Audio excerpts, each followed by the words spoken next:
All right, guys, back on the F-750. As you can see, it's all done. It's all done up, you guys. Don't mind the mess. That right there is water I poured because there was a lot of oil and coolant here from when I did the work. But it's all done, you guys. Went ahead and did an oil change on it too. Put the coolant in, new coolant. Everything looks good so far. Let me show you. You'll see that the codes are off prior to doing the repair. I tried to erase the codes just to see what would happen, and sure enough, the codes would not erase.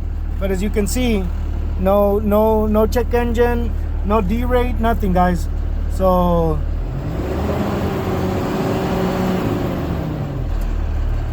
all right, well, let me go ahead and finish up. I need to complete putting in some of these last few brackets that are left. There's the old actuator.